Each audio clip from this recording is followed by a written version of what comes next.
Hey, what is going on, guys? RvzStealth here, and in today's video, we're going to be discussing the 10 worst champions in League of Legends for Season 10. And just one quick announcement before I get started here, guys. I'm going to be starting my Unranked to Diamond series over on my stream on Twitch as this video goes live. So if you're watching this video in the first couple hours, I will be starting that series. I'm going to try to rush to Diamond as quick as possible on a Smurf account, and I'm going to try to keep it as educational as possible. If you guys got any questions, I'm super active in the chat, so be sure to leave them over there. And I feel like a lot of people just don't know that I stream, or they haven't checked out a stream before. So if you haven't, be sure to give me a follow, be sure to check out the stream, and it should be a pretty good time. So with that being said, guys, let's get into the video. Alright, so to start things off here, first on the list is going to be Jace, and this is more so for Jace top lane than for Jace mid. So when you think of Jace, or I should say when you used to think of Jace, you used to think of him as a really good lane bully top laner, one of the most dominant laning champions in the game. But when you think of him now, you don't really think of him as that super dominant lane bully top lane champion. There's just other top laners now that pretty much do his job better and easier, and I feel like Jace has just kind of lost his identity as that premier lane bully top laner. When you take a look at some other ranged top laners like Heimerdinger, Kayle, Kennen, Quinn, Ryze, they can all do very well in the laning phase, but all of them, I guess with the exception of Quinn, also scale extremely well into the mid to late game. So it's just like, why would you pick a champion like Jace who's got a good early game but doesn't scale very well into the mid to late game, when you could pick a champion like Heimerdinger or Kennen who have great laning phases, also have very strong mid to late games? There's just not much point in picking this champion right now if you want to play that lane bully top laner. And that's not to mention that this champion has been nerfed quite a bit as well over the past year or so. He got a nerf to where they reduced his early game effectiveness, but they buffed his late game. I'm pretty sure they nerfed his Q damage in the early game, but increased the scaling on it or something somewhere in Season 9. So that's just not a change that Jace really likes, because he's not a champion that's going to scale well into the mid to late game anyways, even if they give him a little bit more scaling on his Q. So the fact that they reduced his effectiveness in the early game is just kind of left him in a spot to where he's just not really worth picking over other top laners. And then for another top lane pick here for Aatrox, ever since his rework, he's just received nerf after nerf after nerf, and it's just left him in a spot to where he's just super bad right now in the current meta. He ended up getting his revive removed from his kit. He ended up getting a lot of his sustain in his kit removed. So those are the two bigger changes I think that have really hurt Aatrox for solo queue. Not having that revive anymore. They did increase his 1v1 potential, like they gave him bonus stats for using his ultimate, but not having the revive definitely decreases his effectiveness in team fights for your average Aatrox player. So it just makes it so that he can't be as effective as he was before in multiple different situations. The nail in the coffin for Aatrox was back in 9.18 when his healing from his passive got reduced from, I think it was 100% down to 25%, a super big hit to his sustain in the laning phase. And it's just made it so that if you're up against a ranged top lane pick, good luck, because you're not going to sustain at all. You're just going to be basically getting whacked away at in the laning phase, and you're just not going to be able to do anything. He's a champion who doesn't scale super well into the mid to late game, so if you're in a bad matchup in lane, you're not able to get rolling in the laning phase, then because his mid to late game isn't all that great, you're just not going to offer your team very much by picking this champion. Even his matchups into a lot of bruiser champions aren't very good at the moment either, so this champion, compared to a lot of other top laners, just really isn't worth picking up for Season 10. So next up here for a jungle pick, it's going to be Fiddlesticks, and with the way the jungle meta has shifted here in the preseason, and with Ketchup XP being removed from the jungle, I just think Fiddle is a very feast or famine jungler. If you end up going up against a very strong early game jungler, and they look to take advantage of your weak early game skirmish, and then just invade you very early on in the game, it's going to be very difficult for you to contest for your buffs and for your camps, and if you do end up losing your camps, or you end up dying in a 1v1 in the early game, it's going to be very difficult for you to come back into that game.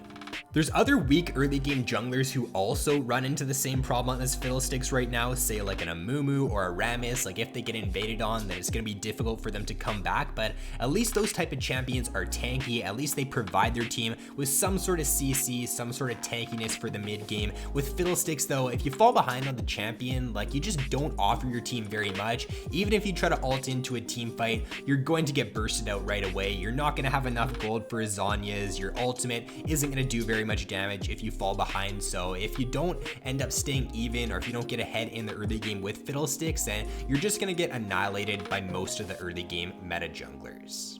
Next, for the second jungle pick on the list, it's going to be Szechuan, and Szechuan's pretty much just been a victim of the nerf bat. It seems like all throughout season 9, she's been a pretty good pick in the pro scene for most of the season, and because of that, it just means that she gets nerfed after nerfed, and even when she's still picked in pro, she's pretty weak for solo queue, and then she gets nerfed again, which makes her even weaker for solo queue, and that's kind of in the state we're in right now for Szechuan for season 10. If you want to play a tank jungler, or more so of a utility jungler on this patch, then why would you pick somebody like Szechuan when you can play Nunu, or you can play Mundo, or you can play somebody like Zac? Those tank junglers are just so much better than Szechuan at the moment. Like, Nunu is perfect for the current meta, super good objective control with the new dragons, really good ability to influence the map and take over the game in this meta. And with Szechuan, you don't really have the best abilities solo out early dragons, you don't have the best skirmishing potential in the early game, so there's just nothing really going right for Szechuan in the patch right now, and it's just left her in a pretty weak spot and not really worth picking up for season 10. So next up for our first mid lane champion, it's going to be Salas, and very similar to Szechuan, Salas was one of the most hotly contested mid lane champions in the pro scene for a lot of season 9. He had pretty much 100% pick ban presence at least at one point in the season, and because of that, he just received so many different nerfs, and it just got to a point to where he received so many nerfs, but he was still being played in the pro scene, and then he just got nerfed even more and more, so it just dropped him down even further for solo queue, and right now he's sitting at, I think, the lowest win rate right now for any mid lane champion in the game. Now, because this champion does have very good skirmish potential, if his numbers are good, he's going to be one of the strongest champions just because his early game skirmish, his early to mid game skirmish is some of the best for any champion in the game. The fact that he can steal ultimates as well from the enemy team does make it so that into certain team composition, he's just so strong, he's so godlike into certain comps that do have very good ultimates. But if the enemy comp doesn't have very good ultimates, if they don't even have ultimates that you can steal, it does make him a lot lackluster, or a lot more lackluster. So it just makes it so that because his kit is so unique, he's pretty difficult to balance, and because of that, I just don't know if they're ever going to be able to get Salas into a spot to where he's not OP for the pro scene, but he's also strong for solo queue. And then for one more mid lane champion, it's going to be Corki. So Corki's been pretty bad for the past couple months now. Like Salas, he was a very good pick at the start of the season. He was a pretty highly contested pick in the pro scene, but what ended it all for Corki was in one patch, he got a nerf to his base AD. I think it got reduced by like 5 or something. And I know a lot of people like to meme about like a -3 AD nerf to Graves, or like a very small nerf to certain champions, but it's actually bigger for Corki. Like, a base AD nerf is bigger for any Trinity Force user, any Sheen user, than it is for your average champion. If you don't know, the damage on Sheen and the damage on Trinity Force, it scales off of your base AD, so even a 5 base AD nerf really does hurt a champion like Corki.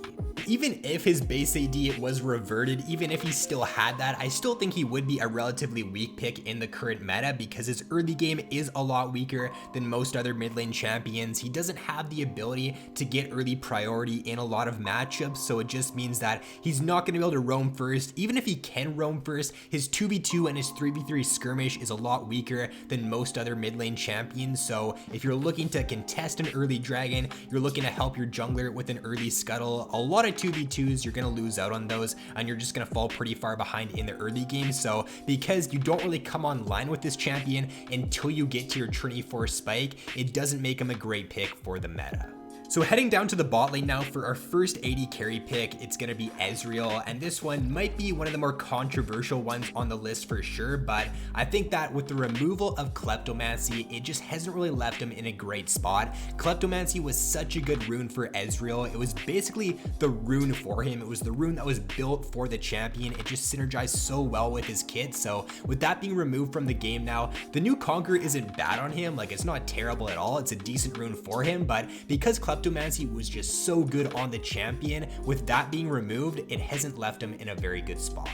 Now, Riot has come out and said that they are going to be monitoring Ezreal in the preseason. They know he's a pretty weak pick at the moment, so they might end up giving him a couple more buffs here as we do approach the start of season 10, but as of right now, as of the time of making this video, he is one of the weakest AD carries. And then for the second AD carry on the list, it's going to be Calista. And I think out of all the champions on the list here so far, Calista's been the weakest for the longest amount of time. I think it's got to be at least 2 years now since Calista was a good pick in solo queue, or to where she wasn't like a troll pick in solo queue. I don't think I've seen this champion played in solo queue for at least the past couple months now. And like a lot of the other champions on this list, she's just been a victim of the nerf bat due to her being a strong pick in the pro scene.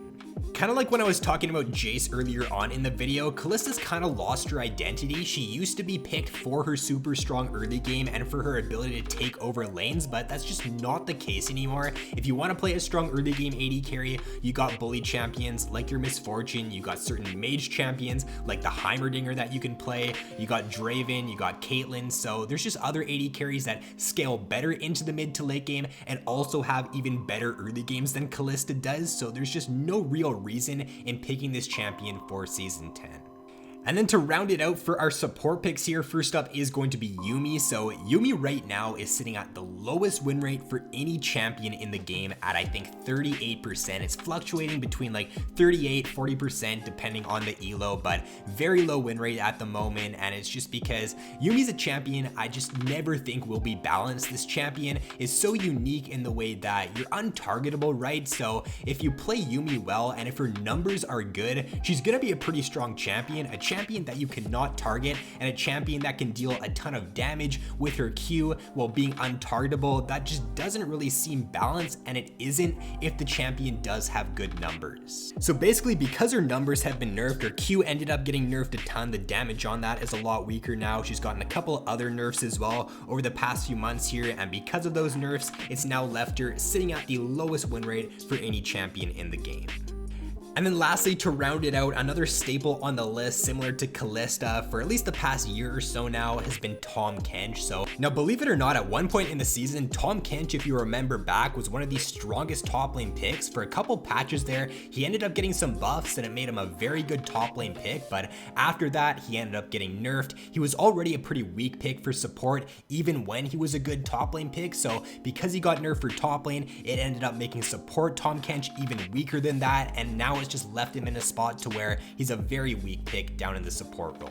I just think compared to a lot of other supports too, he just lacks that solo carry potential. He doesn't have that ability in his kit to where he can look to get a pick with. He doesn't have that hook ability like a Pyke, a Thresh, a Blitzcrank. He doesn't have that pick ability like a Leona or a Morgana. He just really lacks that ability to just get onto a champion and CC them right away. With Tahm Kench, you gotta use your Q to slow, you gotta walk up, you gotta auto attack a little bit, then you can use your Devour on the opponent. So because of that, you can just get kited pretty easily, especially in team fights. Like a lot of the time, you're not even gonna be able to get a Devour off on an opponent in a team fight. You're just gonna get kited so hard. So I just really think he lacks that solo carry potential that you're looking for in a support for solo queue. So that is going to be it for the video, guys. Those are, in my opinion, the 10 weakest champions for season 10. Now for a video like this, if you don't agree with my list, let me know down in the comments below who you would take out, and also let me know who you would put in instead of them. With that being said though, guys, if you enjoyed the video, be sure to drop a like and subscribe if you have yet to already. So thanks for watching, have an awesome day, and I will see you in my next video.